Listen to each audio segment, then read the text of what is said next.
So you are a psychotherapist in private practice. I see that you offer individual and couple sessions. So this is a hypothetical for you, Mark, based on me. So, and you're under no obligation to fix me today, and I certainly haven't paid for it, but and this is something that I want to share with you and listeners, because this is how I relate to my fans and to the LGBT community. This is how I share parts of myself, but this is a true story. When I looked at the services that you offer, I actually saw myself there. So some of the symptoms, as it were, anxiety, depression, relationship conflicts, family conflicts, creative challenges, career loneliness, grief, and trauma. So just so you know, I am a survivor of domestic violence from multiple relationships. And there was one frightful day in 2003 where a lover violently assaulted me. Now, in my personal opinion, I believe that his intent was to murder me. The system did agree with me, and he did ultimately go to prison. So, with all of that being disclosed, when someone comes to you for psychotherapy and identifies these types of issues, like my case, how would you first begin with them, or begin with me as a client? Oh my gosh. Well, I begin by saying I'm so sorry that happened to you. Thank you. That is horrific.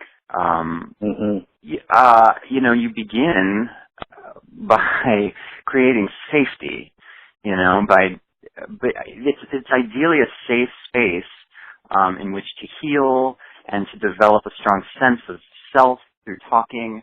And so safety is important for any client, but certainly that's how I would begin in a case like this. And safety comes from talking about the framework of it, how it's going to work, this is a relationship, so it's going to trigger other relationships in your life, so we can get ahead of that and be prepared. And to be prepared to pace ourselves, not to go too deep too quickly, because that's a trauma, that disrupts your sense of trust. And the whole thing about trauma is that it's confusing. The brain can't catch up with what happened because it's too much. And so we would just want to. The safety is being explicit about that and understanding that it would be a process. And I'm glad I'm under no obligation to fix you today, because as I quote the author Jeanette Winterson sometimes and I tell clients that to change something you do not understand is the pure nature of evil. So I like people to know that it's going to be a process, and I'm going to have to learn a lot about you before before any changes happen. Well, then let me ask you about the timeline. So, and I do have some experience with therapy from the other side of the table. You have your side and I have my side. But is there a timeline for therapy when someone works with you? Is that kind of up to the patient, or do you sort of take a case by case and make a treatment plan with a goal date? How do you approach timelines as far as individualized therapy? That's a really good question. I mean, it certainly depends. Most of my cases are long-term, so we approach it. We don't know where it's going. It's kind of like an artist. It's like a collaborative work of art. We don't know, and so we have to sort of start throwing. I mean, I think a lot of people think they know what they want from it, or they expect that I have an end goal for them, and it doesn't work like that. We have to start throwing paint on the canvas and start figuring out, what we're making together. We figure it out together. Some people have short-term goals. That's happened before, where people just, I don't know, whether it's building up the courage to break up with a partner or to leave a job or something, and that's all they really came for.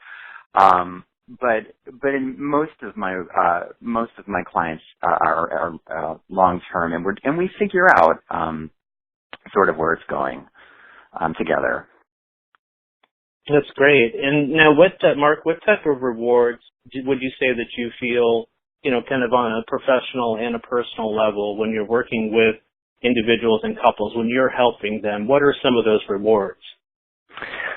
Oh gosh, there's so many.